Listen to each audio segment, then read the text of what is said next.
இப்போ நம்ம வந்து இரண்டாம் பகுதியாக வந்து கல்வெட்டுகளை பார்க்கலாம். இப்போ கல்வெட்டுகள்னு பொறுத்த வரைக்கும் பார்த்தீங்கன்னா, அந்த இடத்துல தான் கல்வெட்டு முக்கியமான கல்வெட்டு இருக்குது. ஆனால் இங்கே சில வார்த்தைகள் இருக்குது, அதை மட்டும் கவனிப்போம். இங்கே பார்த்தீங்கன்னா வந்து சந்திராதித்தன் இல்லை, சதிராதித்தவன் இருக்குது. சதிராதித்தவ அப்படின்னு ஒரு வார்த்தை இருக்குது. நான் ஏற்கனவே 2 காணொலி போடும்போது சதிராதித்தவன் ஒரு வார்த்தையை சொல்லியிருப்பேன். சதிராதித்தவ அப்படின்னா சதினாலே வந்து சந்திரனை குறிக்கும். அதேமாரி சூரிய சந்திரன் இருக்கும் வரைங்கிற பேர் தான் சந்திராதித்தவன். இந்த சந்திராதித்தவனுங்கிற பேரை நீங்கள் எங்கேயா பார்த்துட்டீங்க, கல்வெட்டில் பார்த்துட்டிங்கனாலே அது வந்து விளக்கரிக்கிறதுக்காக தான் பயன்படுத்தியிருக்காங்கிறது தெளிவாக நம்ம சொல்லலாம். இப்போ பாருங்க, பட்ட மிளடு ஆமாம், மிளடு இல்லைன்னா மிலாடுன்னு சில கல்வெட்டில் இருக்கும். மிலாடு அப்படிங்கிறது வந்து இந்த விழுப்புரம் திருக்கோவிலூர் அந்த பக்கம் இருக்குது பார்த்தீங்களா, அதான் மிலாடுன்னு சொல்லுவாங்க. சரிங்களா? அதுக்கப்புறம் பார்த்திங்கன்னா வந்து இந்த கல்வெட்டுலாம் ரொம்ப தெளிவாக தெரியல. கோவிலில் பின்பக்கத்தில் உள்ள கல்வெட்டுலாம் அவ்வளோ மோசமாக இருக்குது. அங்கே கூட கல்வெட்டு தெரியுது. வாங்க, கல்வெட்டெல்லாம் அவங்க பூசி வைக்கிறதுனால தெரிய மாட்டேங்குதுங்க. ஐயோ, சுத்தமாக தெரியல. அது கல்வெட்டு மாதிரி தெரிஞ்சதே போனால் அங்கே ஒன்றுமே இல்லை. அதாவது இங்கே பாருங்களேன், கோவில் நீங்கள் வந்தீங்கன்னா பொதுவாக இந்த கீழ்த்தலை இருக்குது பார்த்தீங்களா, இந்த கீழ்த்தலை இது பேர் குமுதம்னு சொல்லுவாங்க. குமுதம். அதனால் குமுதத்தில் தான் வந்து நீங்கள் தேடணும். கீழ்த்தலம்னு சொல்லாத கூட குமுதம்னு சொல்லுவாங்க. அந்த குமுதத்தில் வந்து தேடுங்க, நிறைய கல்வெட்டு தெரியும்.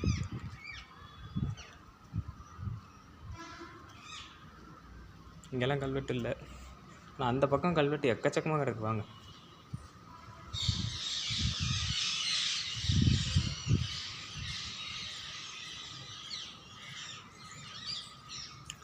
இந்த இடத்துல பார்த்தீங்கன்னு வச்சுக்கோங்களேன், பெருமாள் பட்டன் எழுத்து அதுக்கப்புறம் வந்து அழைச்சிருக்கேன். ஆனால் இந்த இடத்துல பெருமாள் பட்டன் ஒரு வார்த்தை இருக்குது பார்த்தீங்களா, இந்த பெருமாள் பட்டன்கிறது வந்து நம்ம நல்லாடை கோவில்லையும் பார்த்துருப்போம். அதுக்கப்புறம் இங்கே பாருங்களேன், பட்டன் எழுத்தா, அப்போ இது ரூல் போட்டிருக்கு 5. அது 5ங்கிறது தான் தமிழ் எண்ணில் கொடுத்துருக்காங்க. பட்டன் எழுத்து, அதுக்கப்புறம் வந்து ஒழுங்கா தெரியல. ஸோ பட்டன் எழுத்து, இன்னெழுத்து, எண்ணெழுத்து இப்படிங்கிற மாதிரியான வார்த்தைகள்லாம் வந்து இந்த எண்ணெழுத்துங்கிறது இப்போ நம்ம கையெழுத்துன்னு சொல்கிறோம் பார்த்தீங்களா, அதுதான் அந்த காலத்தில் எண்ணெழுத்துன்னு சொல்லுவாங்க. அது முக்கியமான ஒரு விஷயம். இங்கே பாருங்களேன், இந்த இது வந்து அந்த தண்ணீர் வருது பார்த்தீங்களா, அது அவங்க வடிவமைக்கும் பொழுது இங்கே எவ்வளோ சிற்பங்களை வடிவமைச்சிருக்காங்க. இது யாழி சிற்பம் தான். இந்த யாழிலேயே பார்த்தீங்கன்னா வந்து சிற்பக்கலையை படிக்கிறவங்க நிறைய பேர் இதை வந்து பாருங்கள், யாழிலேயே வந்து குதிரை உட்காந்துருக்க மாதிரி அந்த குதிரையை அது இல்லை சிங்க யாழி. இந்த சிங்க யாழி ஒருத்தவங்க இயக்குற மாதிரி வச்சுருக்காங்க. இது விலங்குங்கிறத தாண்டி இது ஏதோ மறைமுகமாக நமக்கு தத்துவத்தை சொல்லுதுங்க. மறைமுக ஏதோ தத்துவங்களெல்லாம் சொல்லுது, அதுதான் இது காரணம். இப்போ வாங்க, மேலே தான் இருக்குது. மேலே என்ன கொடுத்துருக்காங்கன்னா, ஜெயங்கொண்ட சோழ வளநாட்டு. இந்த இடத்துல இருக்குது ஜெயங்கொண்ட சோழ வளநாட்டு திருவெழுந்தூர் நாட்டு திருமூவலூருடையான். இதுதான் இந்த ஊரோட பெயர், ஜெயங்கொண்ட சோழ வளநாட்டு. இந்த ஊர் பேர் என்ன? ஜெயங்கொண்ட சோழ வளநாட்டு திருவிழந்தூர் வளநாட்டு. திருவிழந்தூருங்கிறது பக்கத்தில் இருக்குது. திருவிழந்தூர் வளநாட்டு திருமூவலூர் உடையான், அதான் இறைவன் பேர். இறைவன் பேரும் திருமூவலூர் உடைய நாயனார், அதான் கொடுத்துருக்கு. கொடுத்துருக்கு பாருங்க, திருமூவலூர் உடைய நாயனார் சண்டேச மகாதேவர்னு கொடுத்துருக்கோங்க. சண்டேச மகாதேவருங்கிறது இந்த இறைவன் பேர்.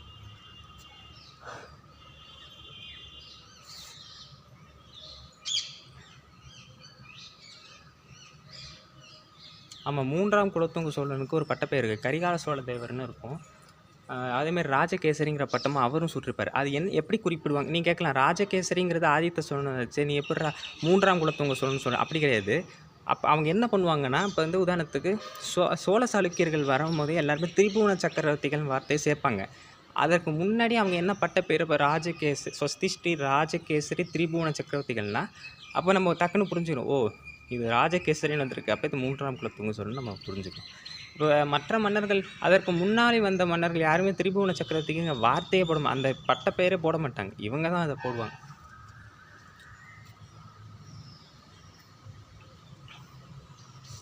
ஸோ இது அதனால் வந்து இந்த கல்வெட்டு வந்து பார்த்திங்கன்னா 3ஆம் குலோத்துங்க சோழன் காலத்து கல்வெட்டுங்க.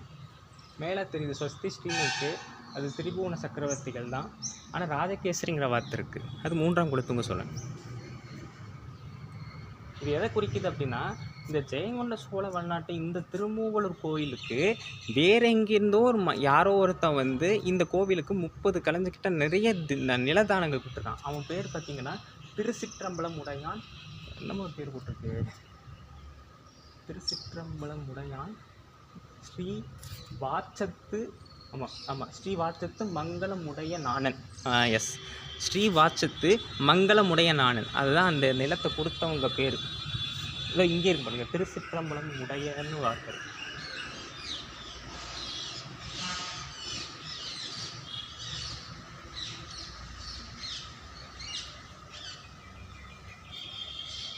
சந்தேச உடையாருக்கு நாவா அப்படின்னு ஒரு வார்த்தை இருக்குது. ஸோ இது முக்கியமான கல்வெட்டுங்க. இதுதான் 3ஆம் குலோத்துங்க சோழன் காலத்து கல்வெட்டு. முக்கியமாக சோழ சாளுக்கியர்களும் அதுக்கப்புறம் இங்கே வெள்ளை பார்த்தீங்களா, அது விஜயநகர காலத்து கல்வெட்டு. அது தெளிவாகவே சில வார்த்தைகள் தமிழ் எழுத்துக்கள் நல்லாவே தெரியுது.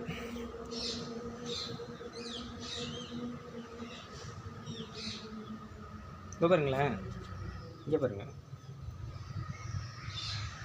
திருச்சிற்றம்பலமுடையான் பல்லவராயன் ஒரு வார்த்தை கொடுத்துருக்கு பார்த்தீங்களா. திருச்சிற்றம்பலமுடையான், திருச்சிற்றம்பலமுடையான் பல்லவராயன் வேற யாரும் இல்லை, அந்த பல்ராயன்பேட்டையில் ஒரு கோவில் பார்த்தோம் தெரியுமா, அந்த கோவில் கட்டினதும் கிடையாது. அந்த கோவில் அந்த ஊரில் பிறந்த ஒரு தளபதி, அதாவது முக்கியமான தளபதி.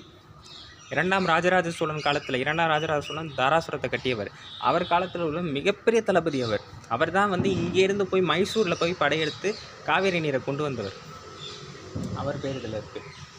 பெருமை நிறைய விஷயங்கள் நம்ம ஊருக்கு பக்கத்தில் இருக்கிற கோவிலே இருக்கும், ஆனால் நாம் தான் அதை தேட மாட்டோம்.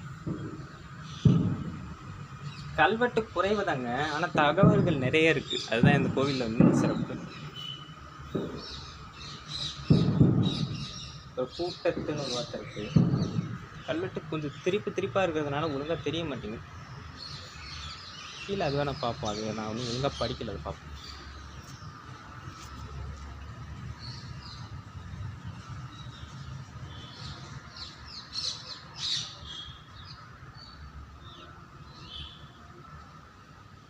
ஆமாம், இங்கே பாருங்கள், ஸ்ரீயும் கொடுத்து அதுக்கப்புறம் கொடுக்கல.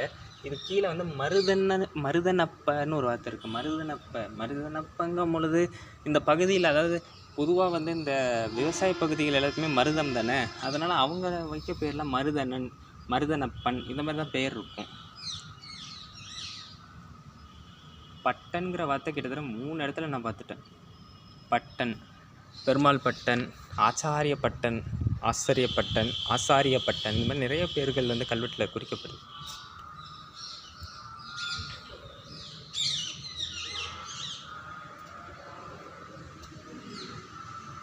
ஐயர் வந்துட்டாங்க போல். சரி, நம்ம அப்புறம் சாமி கும்பிட்றது பொறுமையாக கும்பிட்டுக்கலாம், அதில் கல்வெட்டை பார்த்துரும்.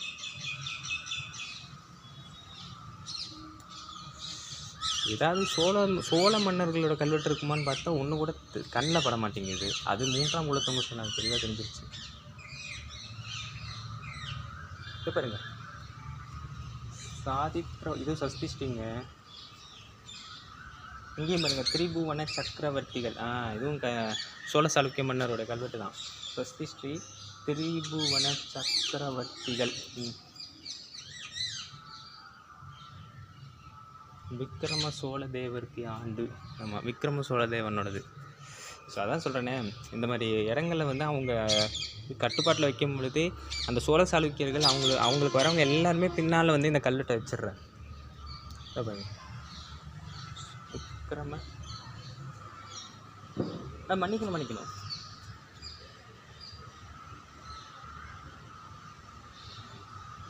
தில்லையம்பதி, மன்னிக்கணும் தில்லையம்பதி. ஆமாம், 2ஆம் குலோத்துங்க சோழன் தானே தில்லையம்பலத்தானுக்கு நிறைய செய்தவர்.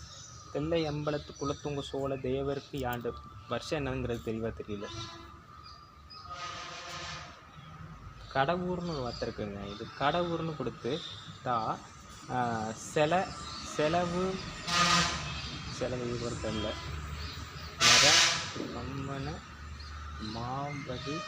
மாவை பூர்வதிங்கிற வார்த்தை இருக்குது. மாவை பூர்வதி கூட செய்யறதில்லை. இங்கே ஒரு 2 வார்த்தை இருக்குது. எல்லாத்துலேயும் எண்ணெயை ஊற்றி ஒன்றுமே தெரிய மாட்டேங்குது. ஆனால் இது வந்து 2ஆம் குலோத்துங்க சோழனோடதுங்க. அது தெளிவாக தெரிஞ்சிருச்சு. ஸோ இந்த கோயிலில் பார்த்தீங்கன்னா மொத்தம் 2 கல்வெட்டு நம்ம கண்ணில் பட்டது வந்து 3ஆம் குலோத்துங்க சோழனும், அப்புறம் இது 3ஆம் குலோத்துங்க சோழன் தெரிஞ்சது.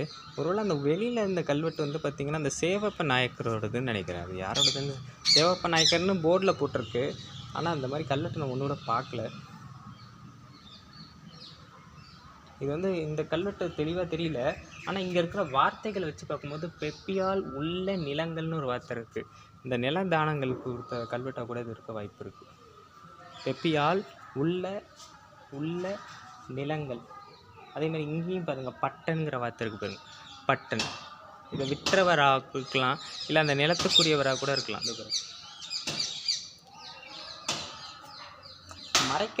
மறைஞ்சிருக்கிறதுனால ஒழுங்காகவே தெரிய மாட்டேங்குது.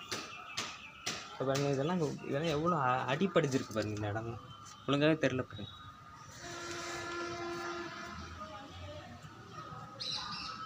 ரொம்ப பழைய கோயில் இது. 1000, 1200, 300 வருஷம் கோவில் இது.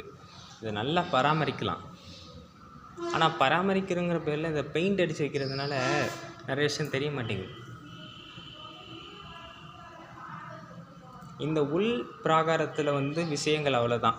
இதுக்கப்புறம் வெளி பிராகாரத்தில் போனீங்கன்னா தான் சிற்பங்களும் ஒரு சில கல்வெட்டுகளும் பார்க்க முடியும் நம்மளால்.